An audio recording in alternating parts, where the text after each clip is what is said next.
Thanks for joining us today on In Focus with JonesRoadProductions. We guide you on all things video marketing for small to medium-sized businesses. Hell of an intro. Tash? Yeah. Ben. Yeah, well done. Tash and Ben. I'm learning, I'm getting You're there. learning. You're just good. It's a process. It's a process. Hey, what are we talking about today, Benny boy? Today we are going to be diving deep onto educational content and how it builds trust and authority and how that can translate to sales. Oh. Wow, that might be the best introduction of a topic you've ever done. Yeah, don't worry about ChatGPT, just get Ben PTT. Anyway. Oh, no, close. Yeah, close. So that's what we're talking about today. Yeah. It's a pretty big topic. It does lend itself to what we kind of touched on our last podcast, talking about YouTube. Yeah, it does actually. Which is the platform you'd probably put this content on. Yeah. So. Well, we can talk about that. Whew, all right, there's a lot to get through, so let's get into it, Tash. Where do we start? Okay, maybe let's just start by saying, what is, I suppose, educational content? Okay. So I guess what we mean by that is longer form pieces of content where you're giving value, advice, or maybe you're asking some of your frequently asked questions. So I'm not talking about advertorial content. I'm not talking about promotional content. You know, although you could argue it is advertorial promotional, but it's not directly advertorial or promotional, right? It's a different type of content. So what it isn't is a quick 30-second reel of your latest product. It's not that. What it is doing is explaining how to utilize that product most effectively, or maybe some frequently asked questions that you get on that product. So it's not about all bells and whistles. It's definitely not 30% off my service or 20% off my product. Yeah. It's not about that. It's about delivering value. And ultimately, it's delivering a message that your clients or your customers can learn from. Yeah, 100%. I guess people don't want to be sold to, do they? No. Which I think we can get caught in that trap of wanting to get the quick wins.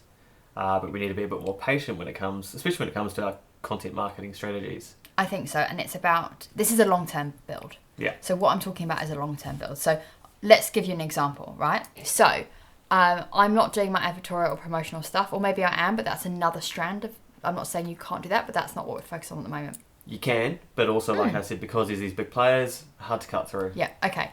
So let's think about some topics. Maybe we are doing how to get the perfect coffee. Yeah. Right? How to get the perfect coffee at home. Now, obviously, when you're doing this, the perfect coffee at home, you're using their beans that they're selling, right? Yeah. So it's educational. We're not talking about buying their beans, selling the beans. It's nothing like that. Maybe it's, do you actually know where coffee beans come from and how we get them? Right? And it's talking about the process. Maybe it's, why does your coffee taste slightly more bitter on some days and other days it's absolutely perfect? This is the secret to why. Yeah. Why your coffee tastes bitter. 3 common mistakes. Exactly. Gosh. And going back to the beans, there's thousands of different types of beans. What's the right type of bean for you? 100%. Arabica. The other ones. Colombian. Like 100%. Voila. And this is us riffing Yeah, without doing any research. I don't even like it. You do like coffee. Not really. No, you're more of a mocha man, aren't you? I love coffee. I would not be able to do this podcast without coffee. I'm not one of those guys that needs like a coffee a day, or I can't operate. Yeah, I'm like, I'll drink one, but I do. I'm a bit like that. Yeah. I'm not too bad. I'm not like a 4 coffee girl. But anyway, that's without me doing any research. I haven't done any look at SEO or what people are researching or anything. That's just off the top of my head. We've got 6 topics straight off the bat. Been talking for about 45 seconds. Exactly. Just on coffee. Yeah. So this is what I'm talking about when I mean educational content, right? It's delivering value for your clients. And I guess the aim of this is to build up that trust. Yeah. Let's take a service-based business. Like real estate. Okay. Residential agent. A residential agent. We're getting very formal with our words today, aren't we? I'm just trying to flex my vocabulary muscles here, you know? Agent, I'm doing things such as the common mistakes that I see when people purchase their first home. Here are some tips that you can take. Here are some questions to ask your real estate agent before you purchase your home. Yeah. Right? That would be one of them. Yeah. Maybe it would be, is this actually the right time to buy? Have a look what's going on in your life at the moment. Where are you at? You know, maybe there's 10 simple steps. Here's a simple checklist to walk through, right? Potentially there's, again, I haven't done any research, but these are things that are top of mind right away. Auction, the other types of selling houses. Auction or negotiation. Yeah. You know, what are the benefits and what are the pros? It depends on your type of situation. It's I suppose what a real estate agent would say to a potential client at a face-to-face meeting but you're being able to actually maximize that reach because you're being able to share it via video. And I know, I mean, we've had one client say to us, do you remember, like, why would I give this information away for free? Like, this is my IP. And I know I've talked about this before. Yeah. But it's around, like, they're not going to sell the house themselves, guys. No. They are going to get you in, okay? Or someone in. If they are in a position to be selling their house, they're literally not going to sell it themselves, okay? Right? They are going to get you in. But how can you showcase that you're the right person for them? Well, you build up the trust with them and you answer their questions and you show your knowledge and you show your authority. Then when the time is right, they come to you. I remember when I was buying a house, actually, a little segue here, as I'm known to do, and it was a private sale. Yeah. So it's the owner of the home that takes you around the home, which is a really weird experience because they're not being, you don't know if they're being honest or authentic because they're, you know, it's their house, of course they want to sell it. Well, I mean, not all real estate agents can be, you know. Whoa, hey, whoa. Just saying. Hey, we like all our real estate agent clients out there. Yeah, I know, I do. It's just fun. Well, we only work with the good ones. Yeah, exactly. It's also, it's a good point because people want to buy from the person who's best at the job, right? Correct. And giving that information, it just lends itself so that you look like the expert. Yeah. It's about positioning. It's like, why would you go to anyone else? Yeah. Why would you? Like, you're obviously going to go to that person, right? If you look like you know a shit ton about what you're selling, yeah, or your industry, then of course people, it's just natural. I want to work with the best. It's also around, like, people are less concerned about, like, you, let's face it, like, I'm going to be honest here. People aren't that concerned with you, they're concerned about themselves. So if they feel like you're able to answer their questions and help them, then they're more likely to choose you because they feel like you know, you can benefit them. And that's really, like, we make purchasing decisions for two reasons, right?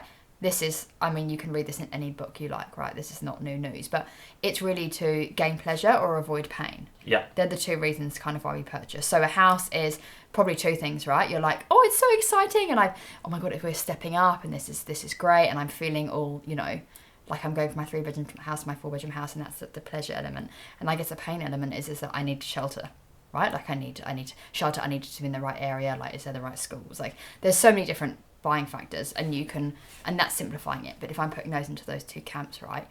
So if I'm a real estate agent, I'm going, okay, I know these two reasons here, right? Okay, or I'm selling house for whatever reason. Like, how can I be answering these questions? How can I be helping these people with these decisions? You know what I'm saying? Yeah. Like, what can I be doing to alleviate the pain? I think what you're looking for there is I was going to say Pavlov's dogs, but it's Maslow's hierarchy of needs. Yeah, that's the one. Yeah. Yeah. But exactly. we make purchasing decisions normally based on two things. Yeah. And that's basically the easiest way to find the topics of what to talk about. And just go, what do people ask you all the time? Yeah, literally. Do you know what I would do? For us, it's like, how much does a video cost? Like, well, it depends. It does depend, but you know what? That's actually a really good point, because I also think the people that do this really, really well answer the sticky questions. You know, like, it's also about being transparent. If I was a real estate agent, I would literally say, this is my commission. I would actually tell you out loud, this is what I get, this is my percentage. Yeah. And people will be like, oh my God, you can't do that, and it depends and whatever. But I'd be doing that because you are, the people that don't want to work with you aren't going to work with you, that's fine. But, you know, how transparent is that? If you think about what I'd be doing is, as a real estate agent, right, I'm looking at this now and I'm going, what do people not like about real estate agents, okay? What is it, okay? They're not trustworthy, they can get a bad rap, okay? I know loads of real estate agents who I love, but I'm just saying, okay, this is a thing. Yeah. So one of the things is, okay, what are my fees? How can I be as transparent as possible to get people to trust me? That's what I'd be doing. Yeah. You know, any industry this is relevant to, what are the frustrations or the bugbears that clients have with your industry? Not just you or your business, but with your industry in general. Yeah, what are your bugbears? Write those down and bloody answer them. Yeah, what are the negative perceptions that I've got about, the classic used car salesman. Well, exactly, yeah. You know? But there's everything. Every different type of builders. I'll give you an example of builders. The costs. They start here and they get up to here, right? Oh, they take so long. Yeah. So, if I'm a builder, I'm literally creating a series of videos like, why can a house build blow out in terms of cost? And time. These are the reasons why this happens. How to avoid this happening with your builder. Yeah. So this is what I'm doing if I'm a builder. How to avoid your next renovation going over time and over budget. These are the 10 things that you need to ask your builder to make sure that this doesn't happen for you. Okay? You are a builder, yes, but then by showing your expertise and your knowledge, do you know what? When the time for the renovation comes, who are they going to ask those questions to? It's going to be you. What's that book called?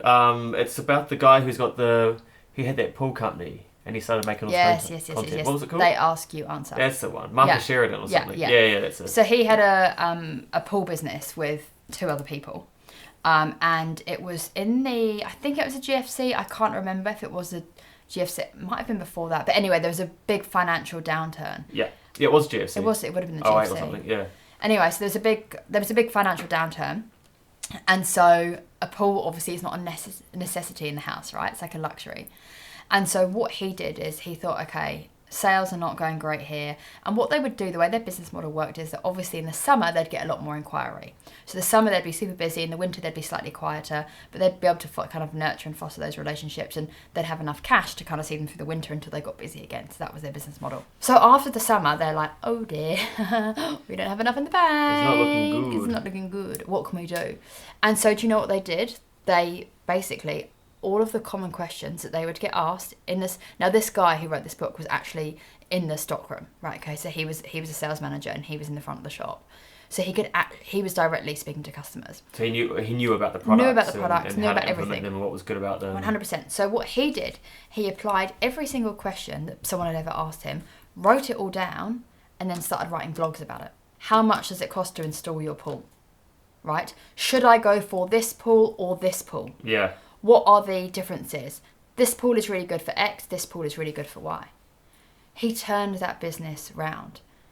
He didn't put any ad spend behind it, nothing like that. It was literally just articles written about questions that people were answering. And so what happens when they jumped on the old internet?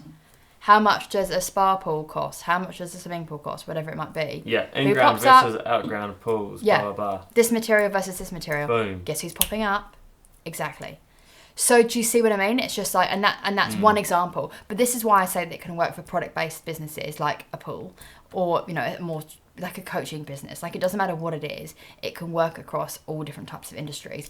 It's a way of building loyalty, community, transparency, trust. I mean, how many times have I said this on this podcast? People buy people. 100%. And so you are then becoming that person. Yeah. Right. People are then buying you, and they're buying your knowledge, and they're buying your expertise, and they bloody trust you. And we just don't buy from anyone who we don't trust. I think the way that social media has gone, and just the digital landscape, is people think that you can go from knowing someone and liking something to trusting someone down here without that bit in the middle. You know, without actually being able to like someone and have a connection with them.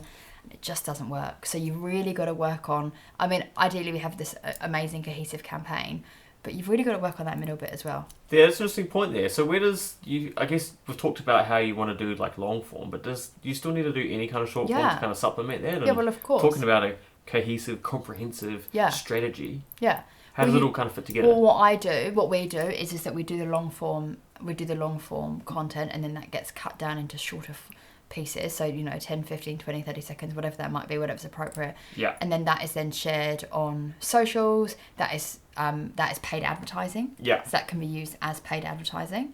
And then that can be funneled. I mean, you could funnel that into many different areas. You know. So that's more of the gravy stuff. Yeah. And then you've got the meaty stuff, which is the longer form. Correct. Yeah. And the longer form is about, again, just building up that. It's about building up a community. You know?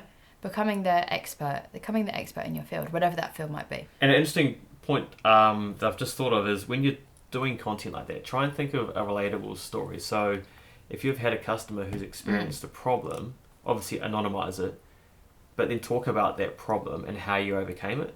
Obviously use a fake name like John Doe or something. John Doe's coffee beans. Yeah. And because storytelling is quite an important part of that as well. Yeah, so try and weave that in wherever you can. Yeah, I think, do you know what it is? It's not about asking, it's about teaching. Does that make sense? It's like, it's not about saying what can the customer do for you and why they should buy from you. It's how can you help them? How can you help whatever problem they've got? How can you be helping them? You know, it's not an ask, it's a teach model. Yeah. You know, does that make sense? It's different to, I suppose, traditional advertising. Yeah, well, I think it's just not something that a lot of businesses tend to gravitate towards because it doesn't get you quick wins, which I've been saying probably too much recently. But I feel like everyone's just chasing the quick buck, and the people that win long term are the people that do content long term. do you know what? You're so bang on. And it's like, say you do one ad, just one like little ad, right? Yeah. And you say like, hey, this is what we do, this is who we are, great. Like, if your offer isn't too expensive, you might go over this, right? But if it's a slightly, more costly product, or it involves, like, it's, coaching business, and it involves kind of more one-to-one time, right? Like, you need to know that person. So, like, for example, when we went on our first date, you didn't ask me to marry you right then and there, did you? I mean, you wanted to, Would have been a bit presumptuous, but... But because you didn't know me. Yeah. Look, if I could turn back the clock and take it back, would I? Absolutely not, Tash. But, like, what I mean is, you didn't know me, so why would you presume that I would marry you? Or that I'd want to marry you. Well, yeah, vice versa. Come on, sure. Come on now. Yeah, but I think, isn't there something about, like, you need up to 7... I feel like you need 7 touch points. But then we spoke to someone the other day and they were like, you need like 22 or something. I was like, 22? Fucking hell. But it's more, I guess, it's like, why would you expect someone to just see an ad of yours and then just purchase from you straight away? Whatever that might be. Like, you need to nurture, right? And we talk about nurturing prospective clients a lot. But I think this is a way of doing it, which is just it's not saying, hey, you left this in the cart. Don't get me wrong, that works. That does work. But it's about saying, hey, whatever the question might be, being able to answer it. Like, I just think we've gone from a world where we used to go into a shop and we would speak to someone and you go home and you talk about it, and then you might come back and you had these interactions and you were able to ask questions. Yeah. Now we don't really live in a world where we're able to to be able to do that, to be able to ask questions, you know? Yeah. And it's like nowadays, because of the digital landscape, when you're walking in somewhere to buy something, 70% of people have already decided whether they're going to buy it or not. So if I am a coach and I'm attracting business leaders, for example, I want them to have seen my content, to have trusted me, to know that I'm the one for them. Then I got on a Zoom call with them and they've already made their minds up, really. Yeah. I've just got to do that right thing and actually get them over the line and find out if they're the right fit for you. But if you can do all that pre-work up front, do you see how that is going to help you in the long run, whatever your business is? Yeah, 100%. So I think, it's something we're pushing at the moment because we really, really believe in it. Yeah. And it's not, and I will say this, it's not about, the fake metrics, right? The likes, the comments, all of that kind of stuff. It's just about actually connecting with the right people. And as we always say, if 5 people watch the video but 2 people buy from you, how good is that? That's the key part of it, is just to be consistent with it. Yeah, you have to be consistent. And challenge any of our clients or potential clients that if you're going to do this, you need to do it for 12 months. Yeah, I know. Just to prove to yourself that you can do it. And you'll be amazed at what results you get after the 12 months. Yeah. But if you do it for sort of 2 or 3 months and you don't carry on with it, you're only going to get so far. Yeah, 100%. Yeah. So, look, I think it fits within the overall ecosystem. We still do some of the short form ad stuff, 100%. Yeah. It's just about how else can you supplement that, I think. Yeah. It's using that as a mix of long form, short form, and having that cohesive strategy. Yeah, which is what we always say. So, look, educational content for the win. Teach, not ask. And like Tash always says, smash that like button, subscribe below, and give us a comment on your favourite cat AI videos. Yeah, nice.